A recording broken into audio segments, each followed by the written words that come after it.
Cuando estén los fundamentos, cuando todo esté completo, confiaré en mis elegidos el anuncio de mi reino. Tu ministro y tu siervo, el Padre Robert Young, en comunión con la Iglesia, revelanos las verdades de tu fiat supremo. Extiende tu reino, Señor, extiende tu reino, extiende tu reino, Señor, extiende tu reino, extiende tu reino, Señor, extiende tu reino.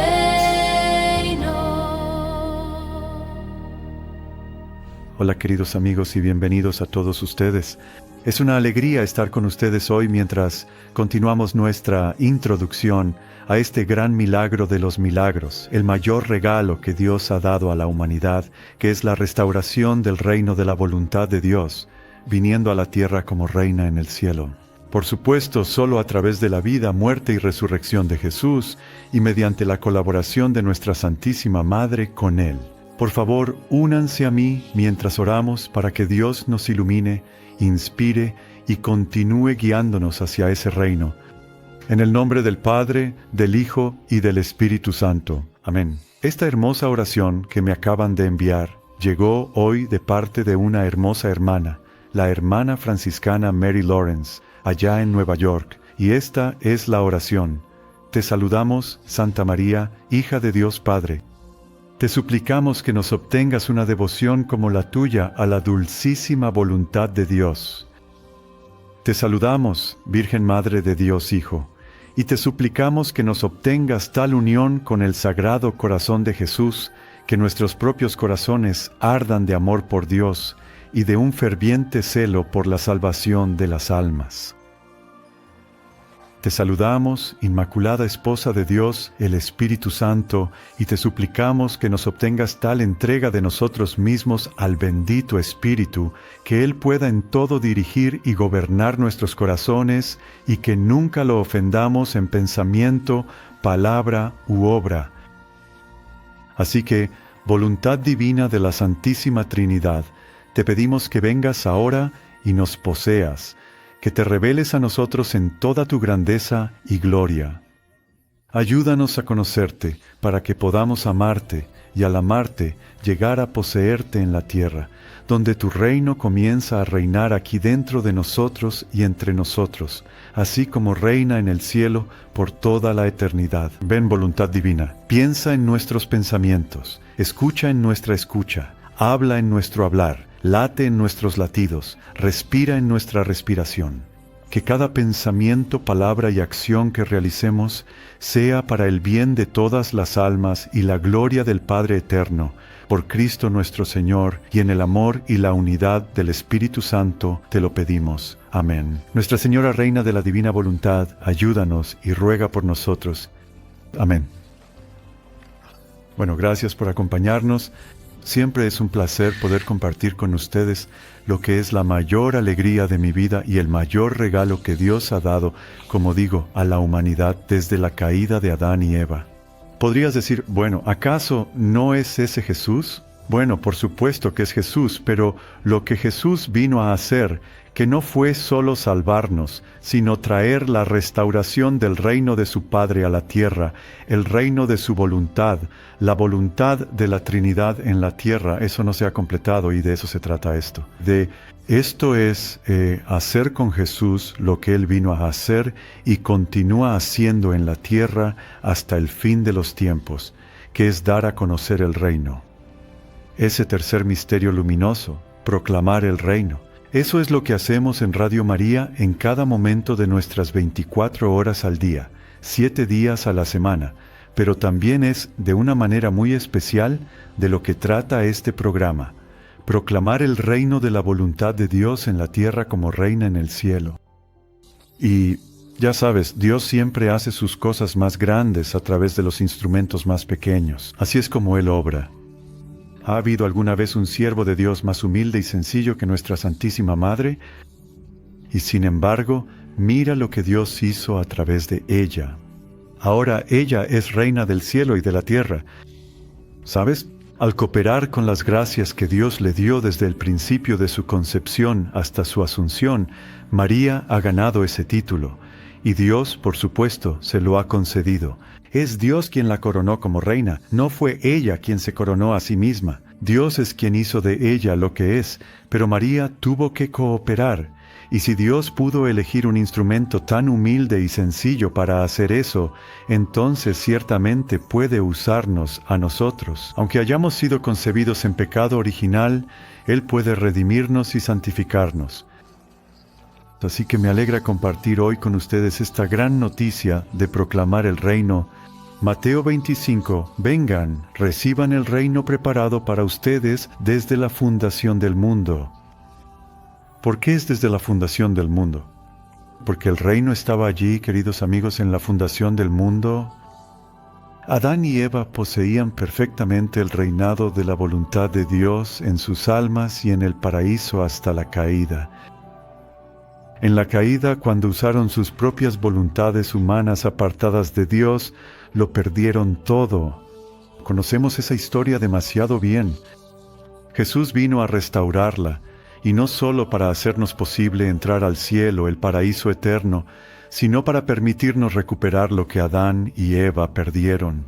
No el paraíso, sino la esencia de su don, su mayor regalo de todos, que era este reino, este reinado de la voluntad del Padre, que Él infundió en Adán en su creación y luego, por supuesto, en Eva en la suya, que Dios hizo esto. Dios, el Creador, infundió, instaló, habitó este don en ellos desde el principio mismo del mundo.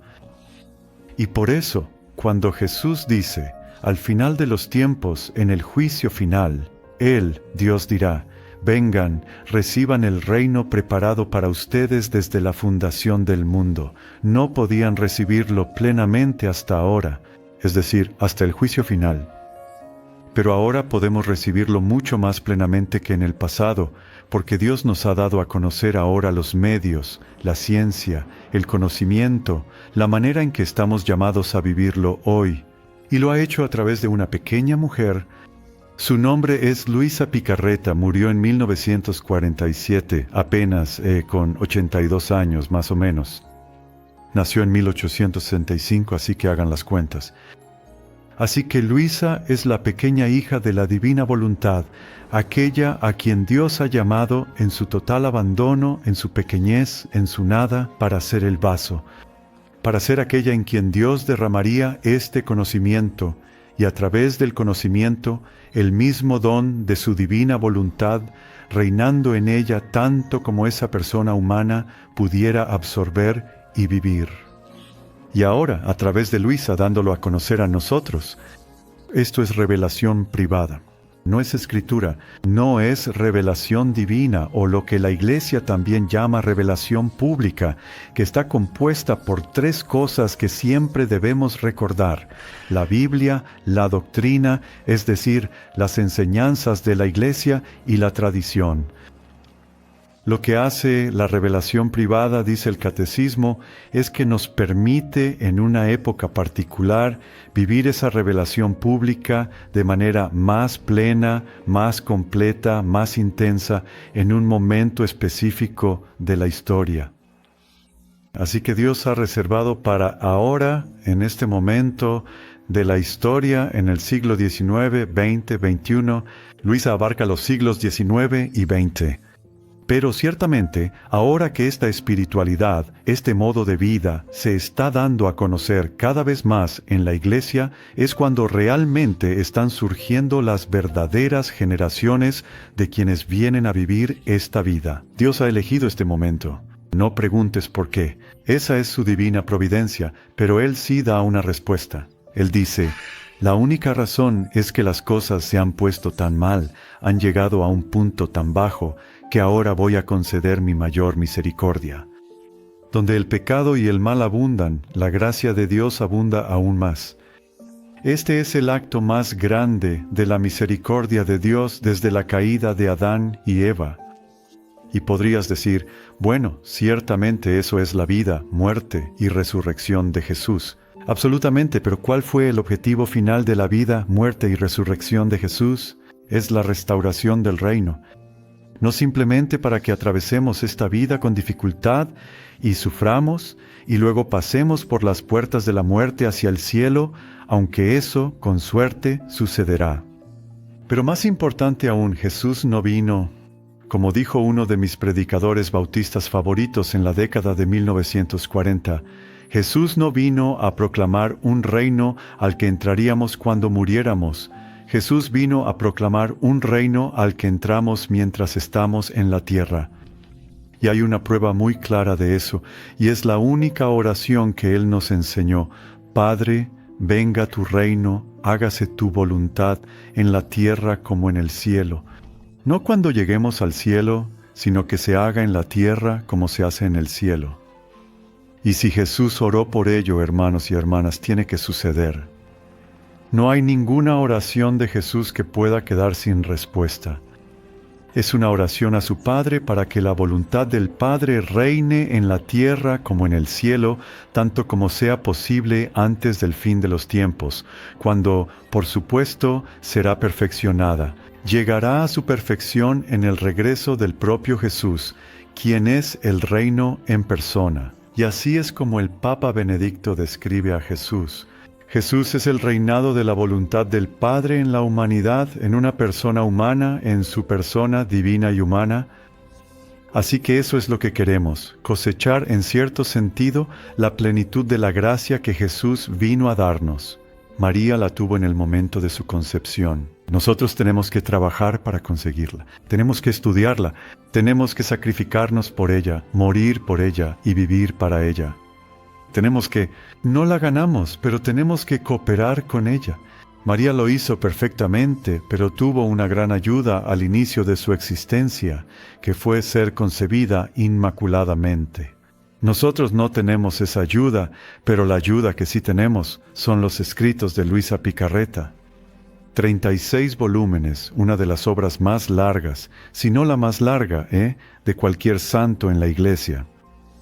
Tomás de Aquino también escribió mucho. Luisa no es teóloga, solo tuvo educación de primer grado, pero te digo algo, si pones el libro del cielo junto a Santo Tomás de Aquino, y no sé tú, pero yo he leído ambos, aunque no he leído todo Santo Tomás de Aquino, pero Luisa le habla a nuestra época y a nuestros corazones para nuestro tiempo. Por eso Dios la dio ahora. Así que espero que a través de este programa llegues a apreciar este don, a querer recibirlo, a querer conocerlo y así llegar a amarlo y poseerlo. Bueno, sin más preámbulos, me gustaría continuar nuevamente con nuestro estudio de la vida de Luisa, porque aunque ella es el instrumento, ya sabes, es como si quisieras ser franciscano. ¿A quién estudiarías?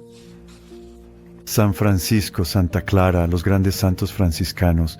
Pero antes que nada, estudiarías a San Francisco porque él es a quien Dios llamó primero para encarnar este carisma, esta espiritualidad de la Iglesia.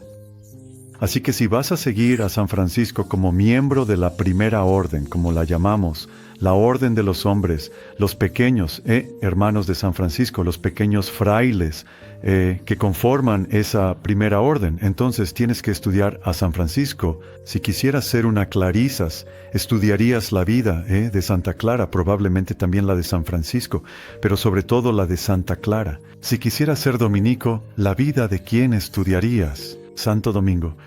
Así que si quieres aprender a vivir este carisma, que es el más grande y el más inclusivo de todos, en la Iglesia hasta ahora y que lo será siempre, entonces querrás conocer a Luisa.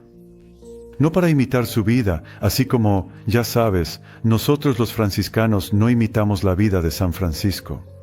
Seguimos sus huellas según el ideal que él nos dio, pero no No podemos imitar a una persona del siglo XIII. Es imposible.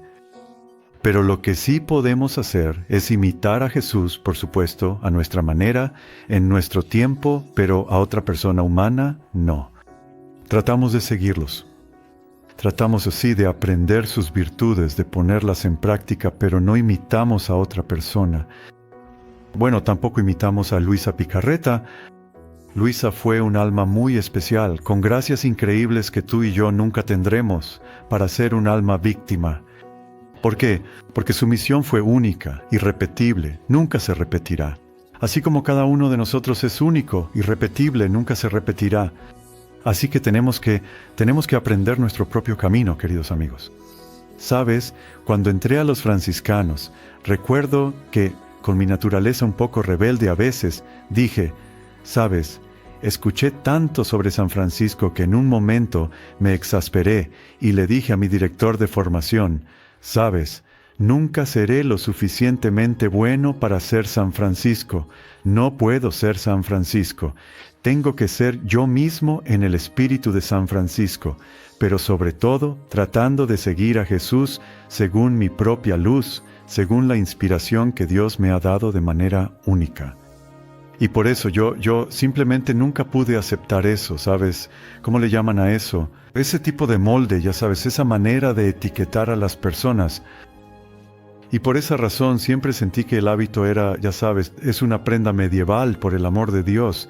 Vistámonos como la gente de hoy, pero al mismo tiempo me encanta porque es un símbolo para nuestra comunidad, para nuestra hermandad.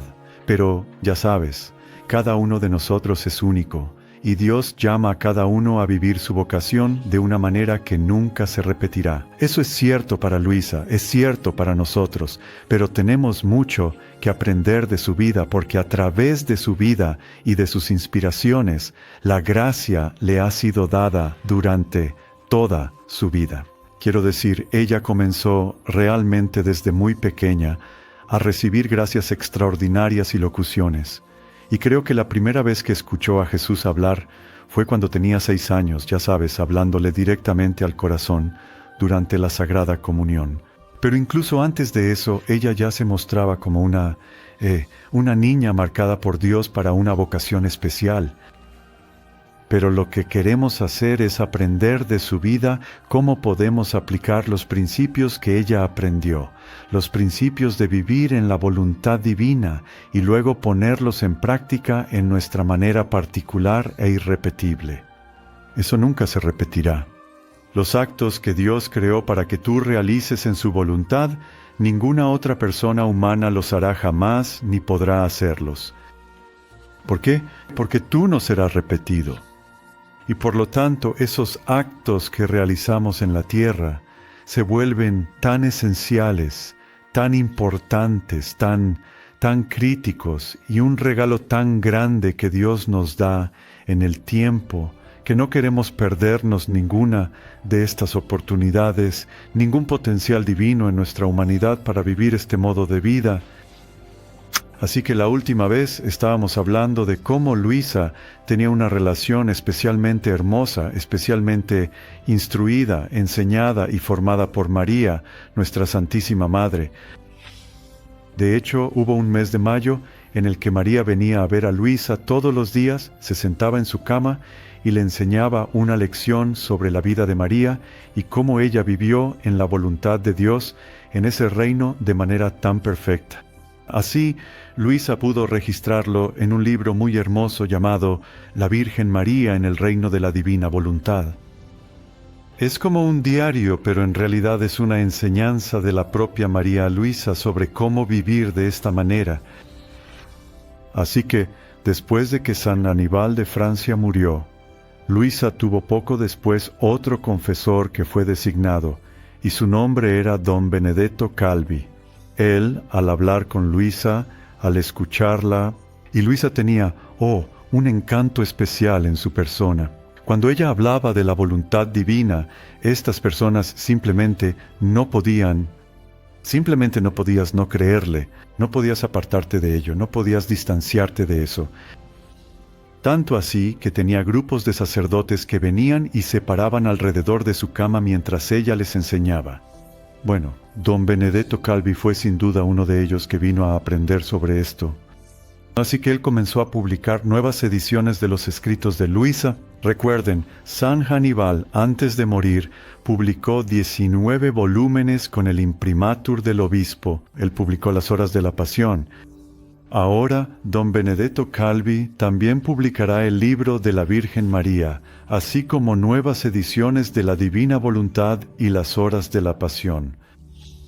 Así que él dirigía a Luisa para que continuara su diario espiritual e informaba a otras personas sobre ella todo el tiempo.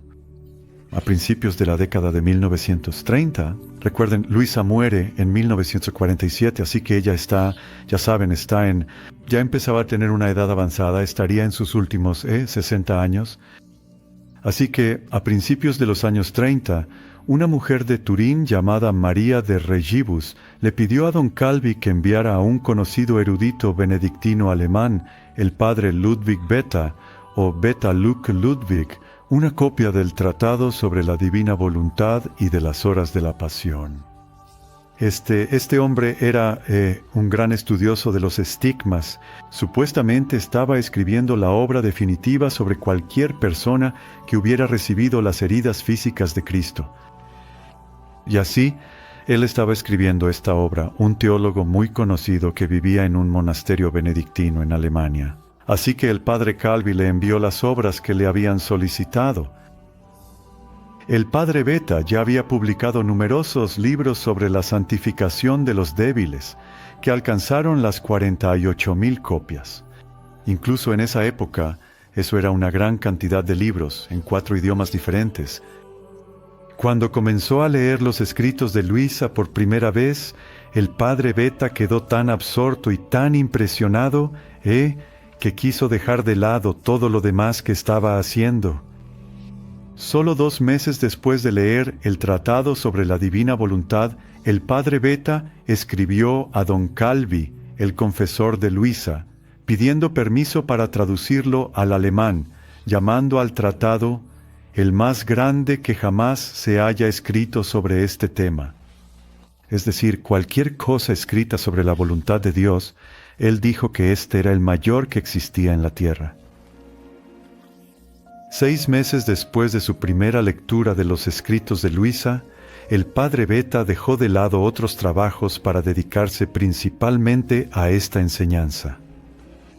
Le dijo a María, esta mujer que primero había pedido que le enviaran los libros, le dice, estar vinculado a un alma como esta, Luisa, es más valioso para mí que poseer todo el mundo, porque ella me comunica lo que es divino con tanta abundancia.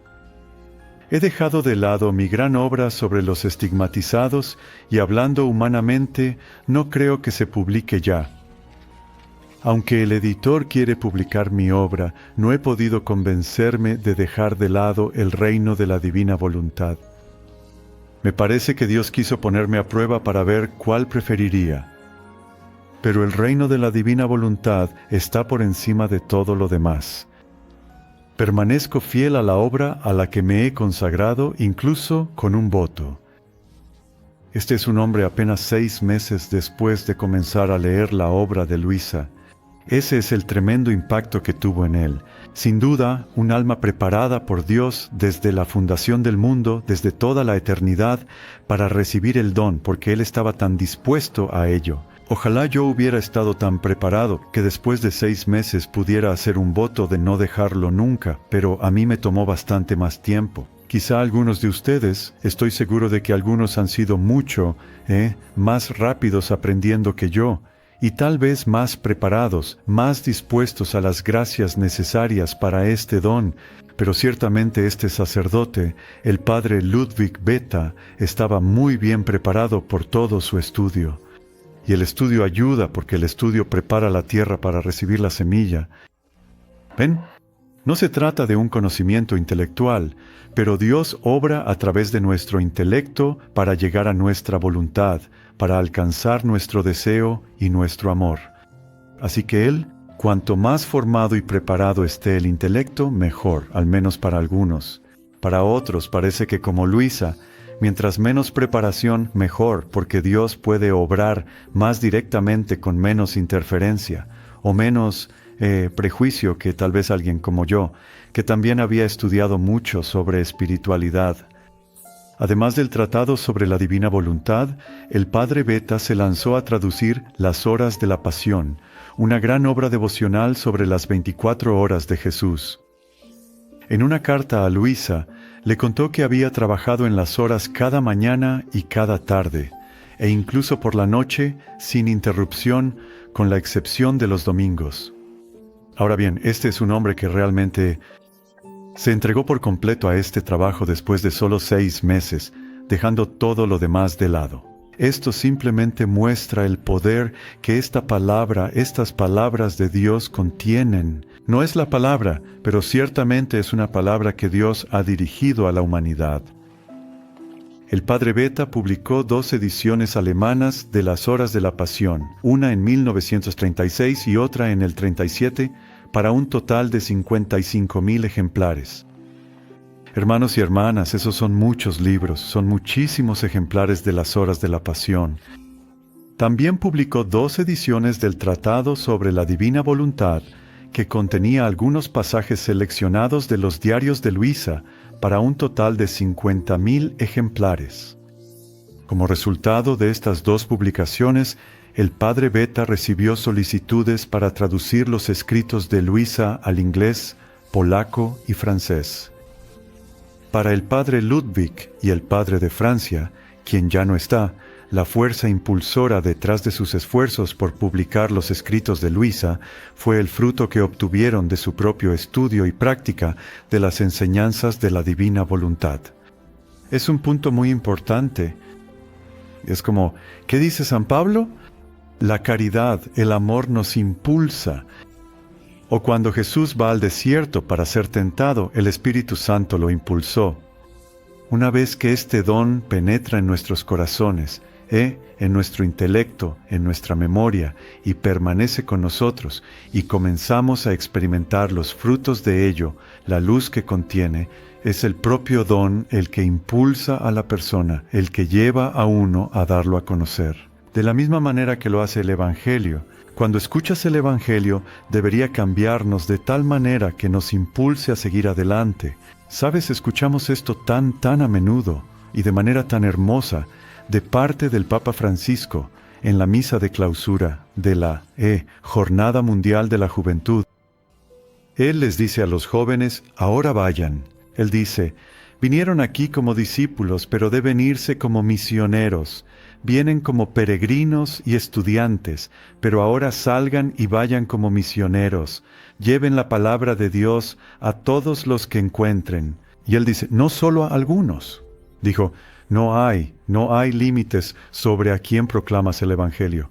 A muchas personas no puedes proclamárselo con palabras, es cierto, pero lo proclamas a todos los que encuentras con tu ejemplo, con tu persona, incluso solo con tu actitud, con tu amabilidad, con tu sonrisa.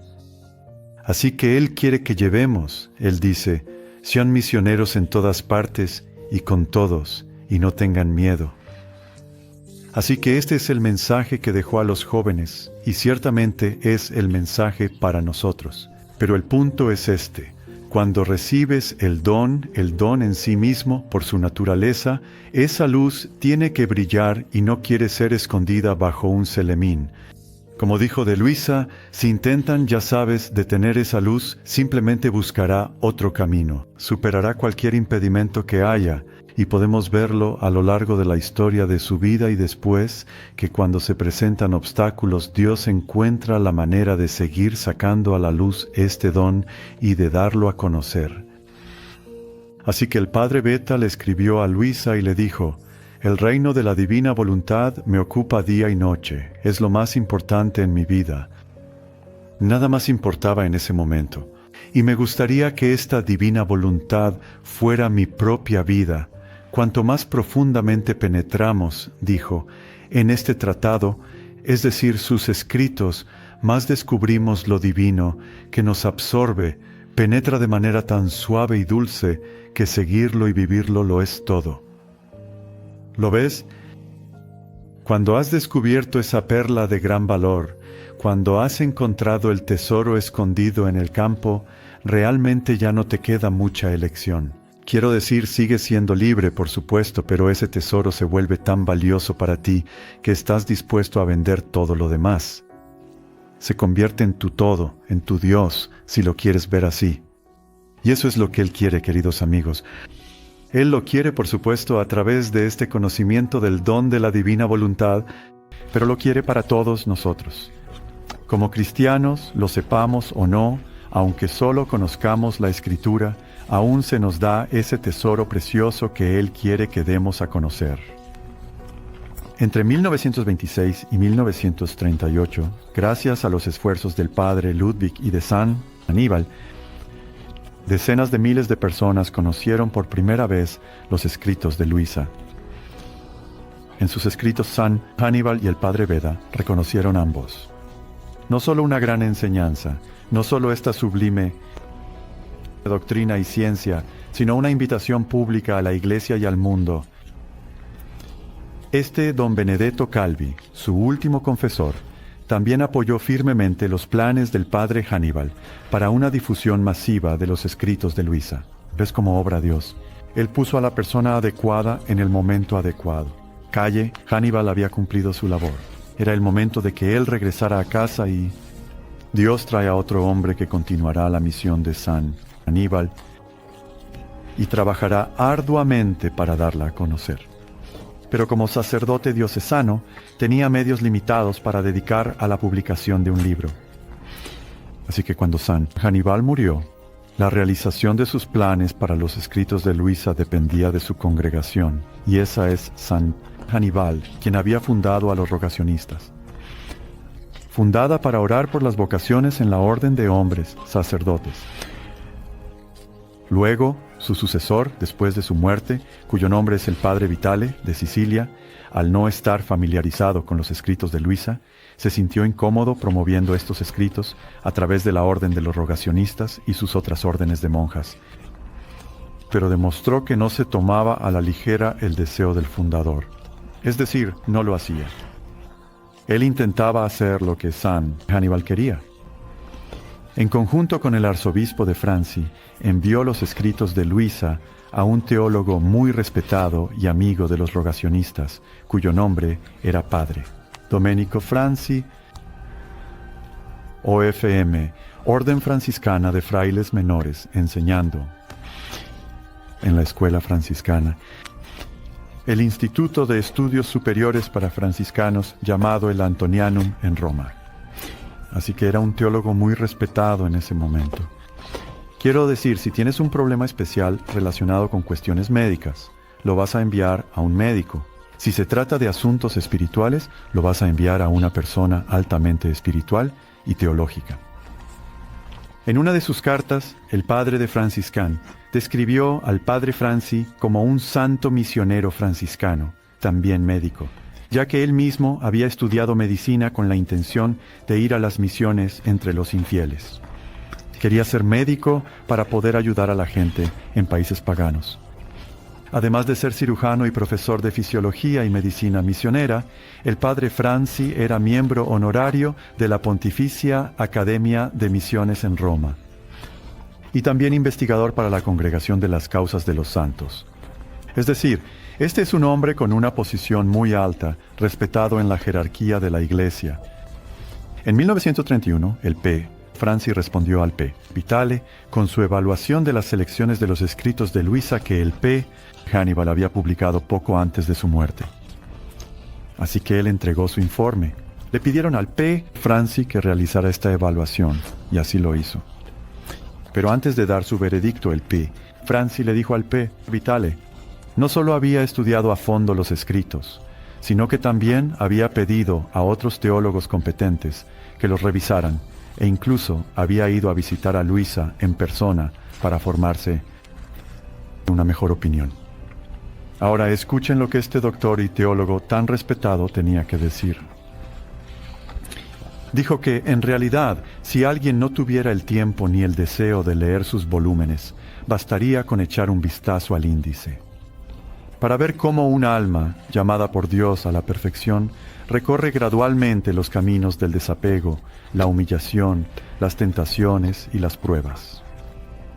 Una de ellas, sumamente dolorosa, la ha soportado durante 46 años completos, lo que en ese momento significaba estar confinada a la cama. Desde mi perspectiva como médico, es simplemente asombroso que no haya encontrado ninguna evidencia de úlceras por decúbito en la paciente, ni ningún otro deterioro de la piel en una persona que ha estado postrada e inmovilizada durante tantos años. Desde mi perspectiva como regulador religioso y como investigador de las causas de los santos, es reconfortante haber recibido la seguridad de que, después de tantos años y tantos estudios exhaustivos, médicos, confesores y arzobispos nunca han descubierto ni siquiera la sombra de engaño o fraude. Como una nota personal aquí, yo diría exactamente lo contrario. Luisa no quería ninguna atención en absoluto. Ella quería ser olvidada y permanecer oculta. Simplemente, ya sabes, que la dejaran de lado y, ya sabes, encerrarla y tirar la llave. Así era como Luisa quería vivir. Además, que nuestro Señor disculpen. Finalmente, desde mi perspectiva como sacerdote, me llena de alegría haber encontrado en la paciente no solo toda la delicada integridad de las virtudes cristianas, sino también un alma tendiente a la perfección, iluminada por una gracia especial. Estas son sus palabras, su evaluación. Además de lo que nuestro Señor parece estar haciendo en esta alma para purificarla, hacerla un instrumento digno de su misericordia, percibo una idea dominante en estos escritos, que yo llamaría el tema de toda la existencia de esta criatura viviendo en la divina voluntad. Como pueden ver, esta es su evaluación y su resumen.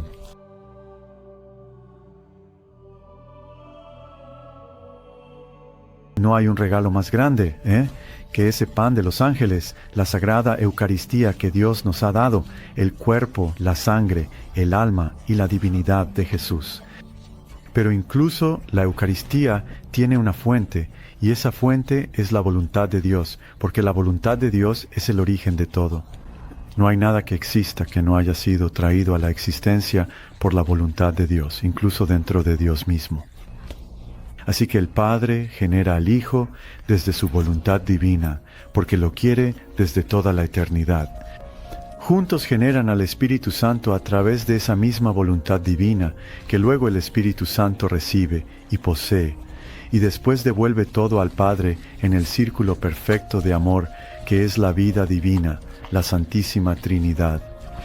Lo que estamos haciendo es tomar la fuente, recibir la fuente de todo lo que Dios es, todo lo que Dios ha hecho, hará y está haciendo ahora.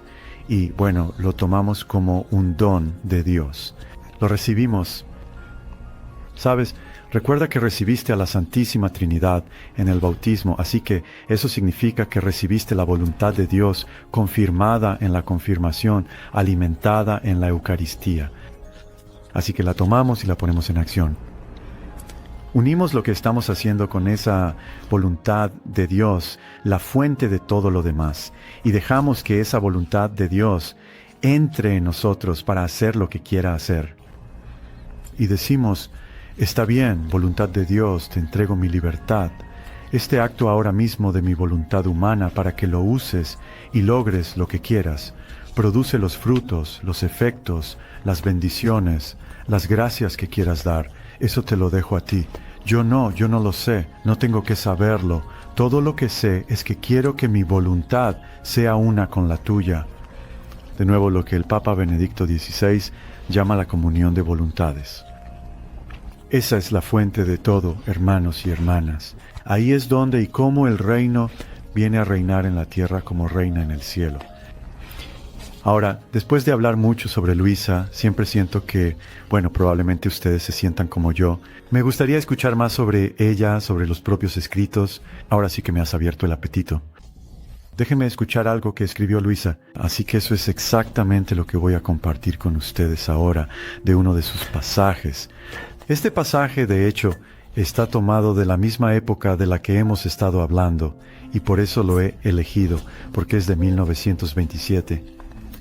Recuerden, Luisa solo va a estar escribiendo, ella va a escribir 36 volúmenes, pero dejará de escribir unos 8 años antes de morir, alrededor de 1938 o 1939. Luisa deja de escribir porque le quitan la obediencia, se la retiran, y entonces ella se detiene.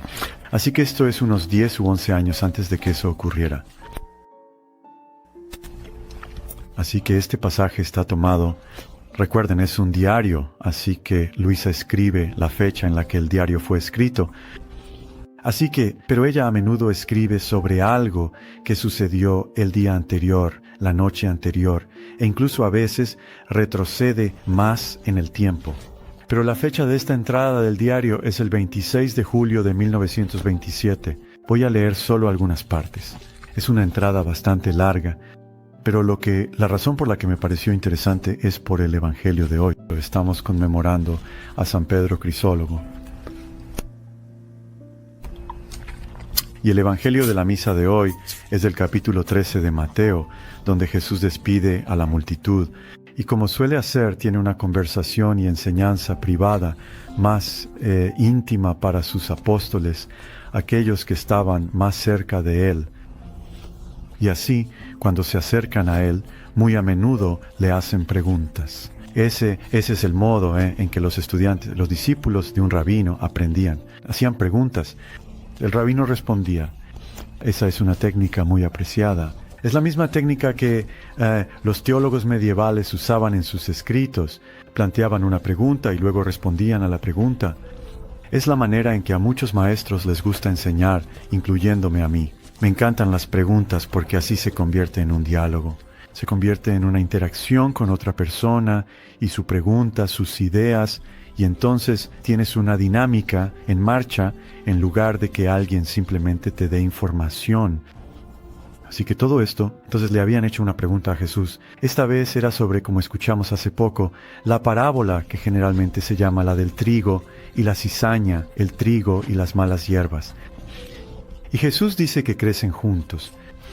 Y él dice que el dueño del campo o de la granja, lo que sea, dice que los dejen crecer juntos hasta la cosecha, y entonces cortaremos todo junto y luego separaremos el trigo de la paja, el trigo de las malas hierbas. Él dice que si lo haces antes, podrías, arrancar el trigo cuando saques las malas hierbas. Así que esperemos hasta el tiempo de la cosecha, hasta el final. ¿Ves? Al final de los tiempos, al final de la cosecha, eso es lo que la cosecha, por supuesto, significa en toda la Escritura, el fin de los tiempos, la segunda venida, el juicio final. Así que Jesús dice, cuando le piden que explique esta parábola de las malas hierbas, Él dice, el que siembra la buena semilla es el Hijo del Hombre, el campo es el mundo, la buena semilla son los hijos del reino. Las malas hierbas son los hijos del maligno, el enemigo que las siembra es el diablo, la cosecha es el fin del mundo, los segadores son los ángeles. Entonces él dice, luego las cosas serán separadas. Pero hasta entonces, él dice, el dueño dice, déjalos estar. Creo que esta sencilla historia es tan asombrosa. Lo dije en la misa esta mañana, la increíble simplicidad con la que Jesús puede iluminar las verdades más profundas y difíciles, que es el misterio del bien y el mal en el mundo. ¿Cómo entiendes eso? ¿Cómo puedes llegar a comprenderlo en tu mente? Bueno, Él está diciendo que lo pienses como si fueran la cizaña y el trigo creciendo juntos. Y dice que Dios es paciente. Es como el dueño del campo que dice, quizás si nosotros, esto no le pasará a la cizaña, pero con nosotros, Él está diciendo, quizás esta persona mala, esta que ahora parece una cizaña, pueda cambiar, quizás se convierta en trigo, ¿sabes? Y también, tal vez el trigo, con su buen ejemplo, el bien en el mundo, ayudará a cambiar lo malo. Así que, por misericordia de Dios, Él dice, Sí, tiene que haber un juicio definitivo al final, pero hasta el último momento démosles una oportunidad, démosles todo el tiempo posible para que cambien. Y que el trigo con suerte sea misericordioso con la cizaña, para que ellos se conviertan gracias a esa misericordia. Ahora, ¿a quién vemos como un gran ejemplo de eso hoy en día? Todos nuestros papas lo han sido, pero Él habla de ello, lo ejemplifica en absolutamente todo lo que hace y dice: esta misericordia para los débiles, misericordia para los pobres, misericordia para los pecadores. ¿Sabes? ¿Y quiénes son más pobres que los pecadores? Nadie. Los pecadores son los más pobres de todos porque no tienen a Dios. Así que sin santidad, sin virtud, sin rectitud, esos son los más pobres de todos. Y Jesús dice: por ellos he venido. ¿Por qué? Porque los demás están bien, ellos ya están ahí, están en mi campo, ellos están bien. Pero Él quiere que seamos misioneros para aquellos que necesitan ayuda, que necesitan misericordia, que necesitan perdón. Y así, Él nos llama a todos a salir al encuentro. Así que elegí este pasaje porque es la misma imagen del trigo y la paja, y me gustaría compartirlo con ustedes ahora, y espero que no solo ilumine la palabra, el Evangelio, sino que también nos ayude a comprender mejor de qué se trata el don de la divina voluntad.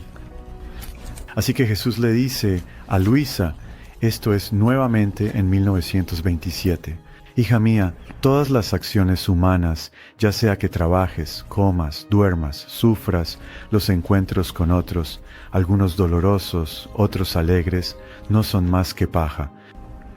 Él dijo: ahora bien, el trigo no puede formarse sin la paja. ¿A qué se refiere con paja? La cáscara, la envoltura en la que se forma el trigo. Al contrario, la paja defiende al trigo de las heladas, de los ardientes rayos del sol, de la lluvia, de todas las inclemencias del tiempo. Así que los extremos del clima, la cáscara que rodea al trigo, lo protege. Él dice: como una prenda, cubre al trigo y crece junto a él, y sólo cuando ha formado el trigo y le ha dado vida, entonces se separa del trigo. Y la pobre paja realiza y recibe esta separación mediante la trilla. ¿Qué es la trilla? Es un proceso en el que esa cáscara, esa paja, se separa del grano de trigo. Ellos los has visto con las grandes canastas y simplemente agitándolas de un lado a otro, solo ese movimiento separa las partes. Y, por supuesto, hoy en día existen métodos más modernos. Después de que ha servido al trigo y le ha dado vida, entonces se separa y, en cierto sentido, se descarta. Él dice: así son los actos humanos. Desde los más pequeños hasta los más grandes, todos son como pequeñas pajas o cáscaras, envolturas. Y si uno deja que el trigo de mi voluntad fluya dentro de ellos, si uno deja que el trigo, la semilla, el grano de mi voluntad divina fluya en esta paja, en estas cáscaras, estas envolturas, si se quiere, sirven de manera admirable para ocultar y preservar el trigo de mi divina voluntad. Y cuanto más paja, cuantas más cáscaras, más trigo se puede esperar poseer. ¿No es eso encantador? Él dice: hija mía, cuando ves una acción humana que encierra en sí misma el trigo más puro, el oro refulgente de mi divina voluntad, es encantador. Como la cáscara, parece que tienen primacía sobre el trigo. Ahora está hablando de las acciones. Recuerda, él acaba de mencionar trabajar, dormir, comer, caminar, todo eso. Él dice: parece que tienen primacía sobre el trigo, y pueden presumir y decir: es cierto que solo somos una cáscara, pero ocultamos dentro de nosotros una voluntad divina que es más que trigo. Permanecemos a su servicio y le damos el campo para que pueda formarse a través de nuestras acciones y en ellas. Por otro lado, si mi voluntad no fluye dentro de ellas, las acciones humanas permanecen como paja, como tamo, dignas de ser quemadas, porque no han formado dentro de sí el trigo puro que sirve a la patria celestial. Así que él dice: ahora, así como el tamo se separa del trigo por la trilla, de la misma manera tus actos humanos se separan del trigo puro de mi voluntad divina por medio de la muerte. Mira, cuando morimos a la cáscara de nuestra humanidad, luego dice, de esa manera la cáscara se separa y la voluntad, la semilla, el grano de la voluntad de Dios puede ser liberado. Ese derribar lo que es solo humano aplasta el vestido, es decir, la cubierta exterior, que mantenía cubierto el trigo de oro de mi voluntad, y al dejarlo salir, se manifiesta si realmente era trigo o solo paja, lo que poseía el alma. ¿Es trigo o es simplemente paja? Por lo tanto, no son las acciones humanas las que indican su valor en sí mismas, sino la voluntad por la que están animadas. Hermanos y hermanas, es el fruto, es el grano bajo la cáscara, la intención que es el alma de nuestro acto, la intención la que marca la diferencia, la vida interior la que cuenta por encima de todo. Él dice, ¿cuántas acciones aparentemente bellas y santas se encontrarán llenas de suciedad y lodo si se hacen solo con el propósito del interés propio, llenas de viento, si se hacen con el fin de obtener estima, autoestima y gloria personal, llenas de podredumbre si se hacen solo para agradar a otras personas, llenas de humo si se hacen por apego únicamente a lo humano? ¿Ves? Así que esa hermosa imagen del trigo y la paja se vuelve para mí tan viva, tan significativa con esta comprensión de la voluntad de Dios como el trigo. Y todo lo demás que lo rodea en nuestras vidas, todas las cosas humanas que hacemos, desde las más simples hasta las más grandes, esas cosas tienen que ser, en cierto sentido, informadas. Tienen que recibir su propósito y significado pleno por el grano que está bajo la acción misma. Así que Jesús dice, puedes hacer las cosas más grandes del mundo, los actos más grandiosos que, ya sabes, los hombres consideran milagros y las cosas más extraordinarias, pero si mi voluntad no es la fuerza que te motiva, es decir, si no haces mi voluntad, si no buscas agradarme, y si mi voluntad no es solo la meta, sino que tampoco actúa en ti y con tu acción, entonces Él dice, para mí no tiene ningún valor. Hermanos y hermanas, solo la voluntad de Dios puede dar gloria a Dios. Solo la voluntad de Dios puede devolverle a Dios, quien es la fuente de toda grandeza, los dones, la acción de gracias, el amor, el honor, la adoración, la gloria que le corresponde y que solo Él es digno de recibir. Así que queremos que todo lo que hagamos en la voluntad de Dios esté impregnado de ese grano y de todas las acciones de nuestra cáscara, de nuestra envoltura exterior, de nuestra humanidad, porque debajo de esa humanidad está la vida divina.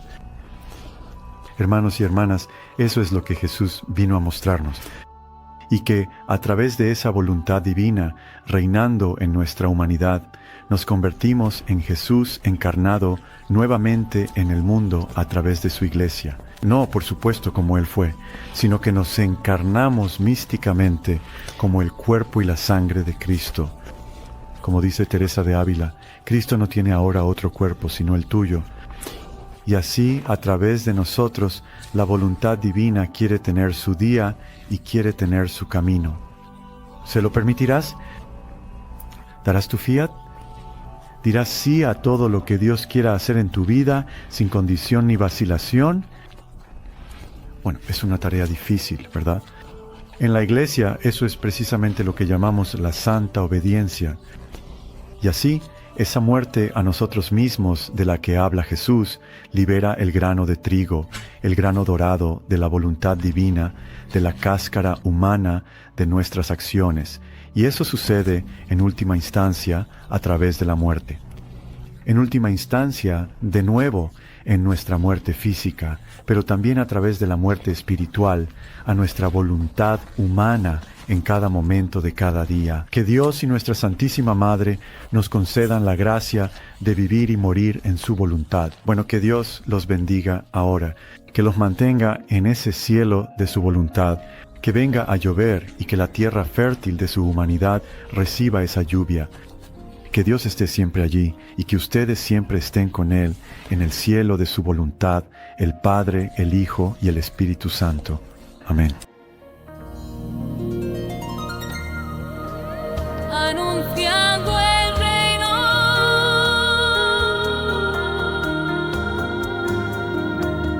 cuando estén los fundamentos, cuando todo esté completo, confiaré a mis elegidos el anuncio de mi reino. Tu ministro y tu siervo, el Padre, Robert Young, en comunión con la Iglesia, revelanos las verdades de tu fiat supremo. Extiende tu reino, Señor, extiende tu reino, extiende tu reino, Señor, extiende tu reino, extiende tu reino, Señor, extiende tu reino.